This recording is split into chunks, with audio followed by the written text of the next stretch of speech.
People who are looking at Brazil's democracy are looking, as I said, at the divided nation. You saw probably a recent article that was written about you saying that, you know, half the population loves you, half the population despises you.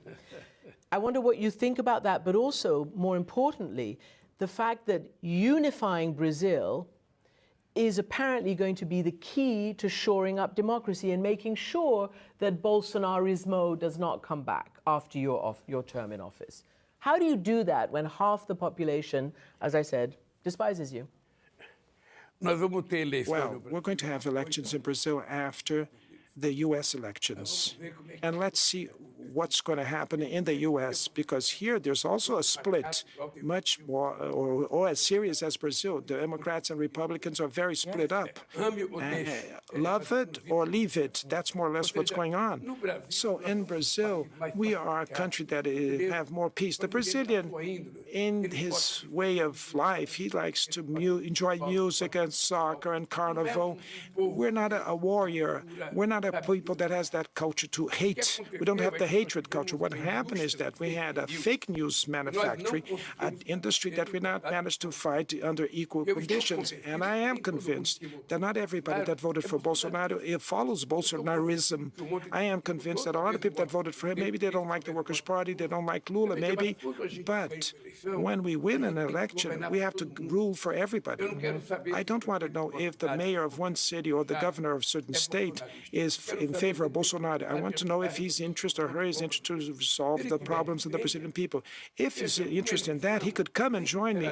An election will always be split when you have two candidates running. It's always split. In Germany, it's split. In France, you saw Macron's election in France. There was a split in the nation. Here in the U.S., the only strange thing that happened was happening here at the Capitol, because never could we imagine that in a country that was the symbol of democracy in the world, someone could try to invade the Capitol, or that someone could be so inhuman as Trump was.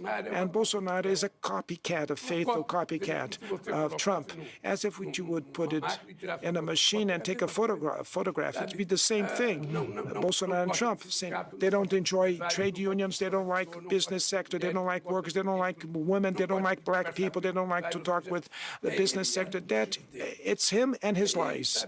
It's just him, and he doesn't enjoy to talk to the press. And so we changed all that. We changed all that, my dear Christian. And Brazil slowly will come to have an encounter of itself, and democracy will prevail. That's my commitment, and I hope that from 4 years from now, you can come back and make another interview with me, and you'll see how Brazil has still continued democratic. And let me tell you one more thing.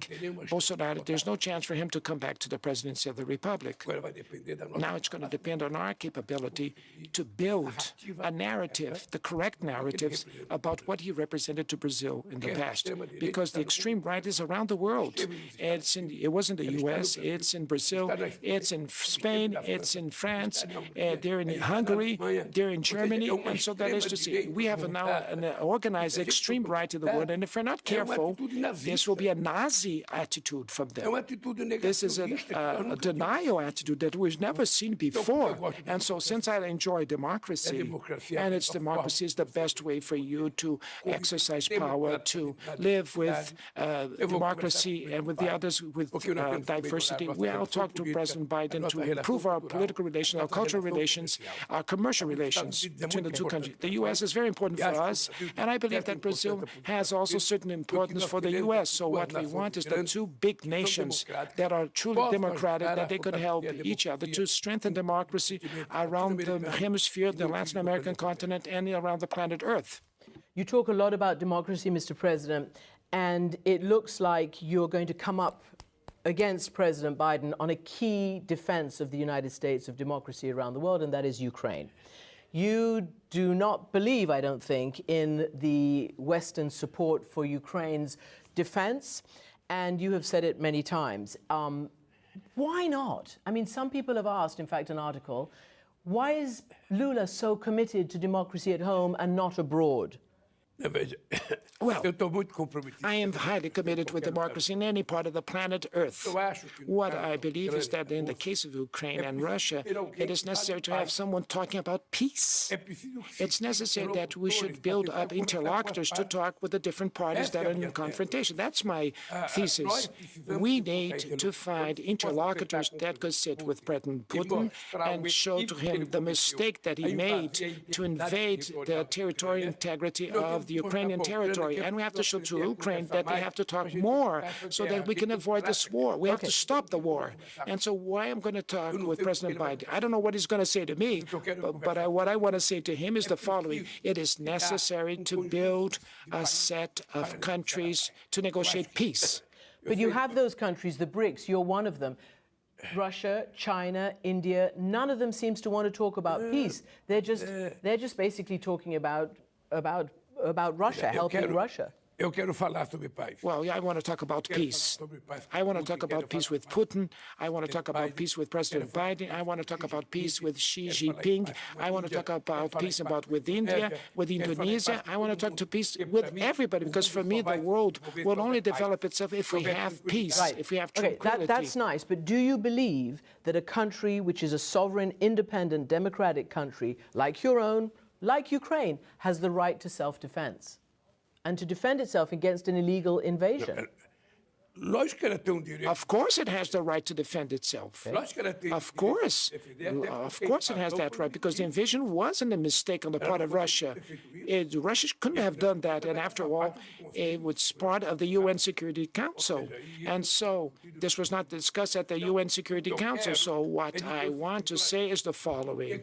What have been mistaken is already done. The mistake was already done. Now we have to find people to fix the mistake, to fix the error that was made. I know that Brazil doesn't have that international political clout to promote that in this perverse rationale of conflicts in the world. But I can say to you that I will dedicate a lot of my time to find a way, a road, for someone to start talking about peace. I was with the German Chancellor a week ago. And he asked you to send his leopards to Ukraine, and you said no. No, it was not the tanks, it was ammunition. Okay, or ammunition.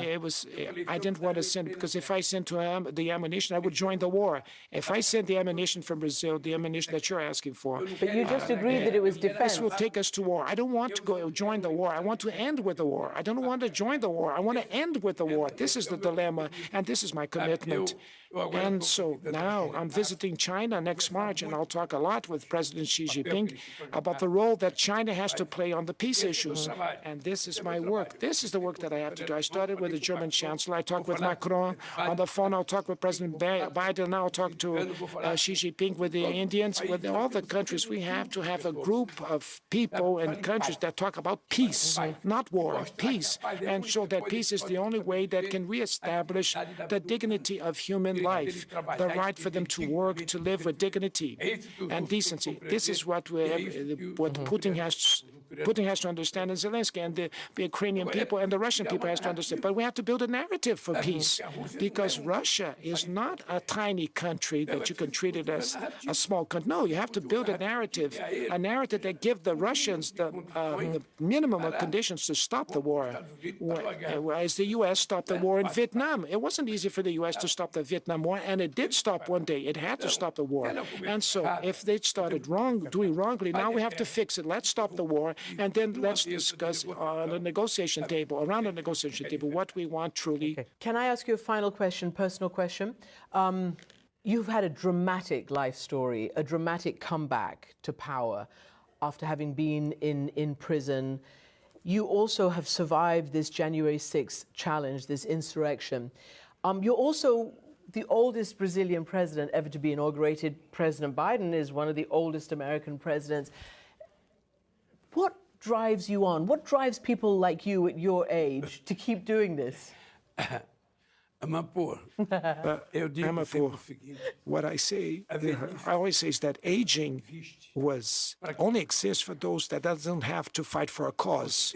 If you have a cause to fight for and you dedicate to that cause, Aging doesn't exist. It doesn't exist. It disappears. That's why I say every day. I have 77 years of age, and I say that I have the energy of a power of someone that's 30 years of age. I have a willingness to work 24 hours a day.